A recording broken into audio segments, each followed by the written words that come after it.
Hello বন্ধুরা, গতকাল দেখতে গেছিলাম ব্যান্ডস্টর্ম। এখানে 6টা ব্যান্ড পারফর্ম করেছিল এবং এটা হয়েছিল গিয়ে বিশ্ব বাংলা মেলা প্রাঙ্গণে। প্রথমে গিয়ে বক্স অফিস থেকে টিকিট কালেক্ট করে আমরা 4জন সবাই মিলে ঢুকে পড়ি। এরপর ঢুকেই তখন দেখছি যে ক্যাকটাস পারফর্ম করছে। ক্যাকটাস আমার প্রিয় একটা ব্যান্ড, এর মধ্যে অনেক নস্টালজিয়া এবং অনেক ইমোশন জড়িয়ে আছে। আমি অনেকদিন পরে ক্যাকটাস শো দেখলাম অ্যান্ড আই এনজয়েড থরোলি।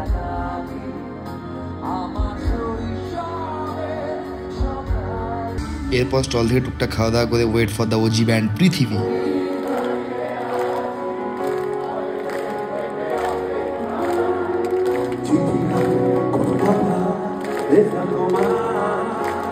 পৃথিবীর পরে যে ব্যান্ডটা ছিল সেটা হচ্ছে হুলিগানিজম, অনির্বাণের band, and it rock, it was the show stopper. ঠিক আছে, সব থেকে ভালো আমার লেগেছে হচ্ছে এই ব্যান্ডের পারফরমেন্স।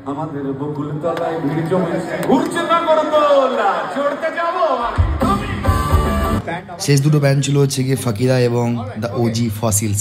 সো টুকটাক খাওয়া দাওয়া করে আমরা ফকিরার জন্য ওয়েট করেছিলাম।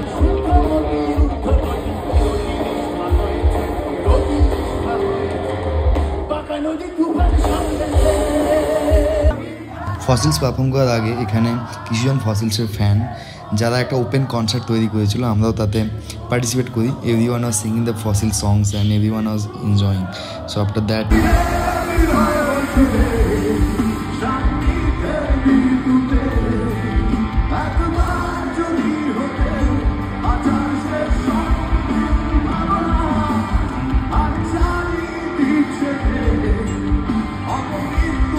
সত্যি রক মিউজিক একটা ইমোশন। এখানে এইভাবে যে মানুষটা চিৎকার করছে, যে মানুষটা হেড ব্যাং করছে, এটার মর্ম তারাই বুঝতে পারবে যারা রক মিউজিককে ভালোবাসে, রক কনসার্টকে ভালোবাসে। এরপর যা হয় যথারীতি আমরা সবাই গিয়েছিলাম, সবাই অনেক হেড ব্যাং করলাম ফসিলসের গানে। আমাদের লিরিক্স যেন প্রাণবন্ত হয়ে উঠেছিল। It was a very memorable show for us. এরপর আর কি টুকটাক খাওয়া দাওয়া করে রাত 11টার সময় বাড়ির দিকে রওনা। দেখা হচ্ছে পরের ব্লগে।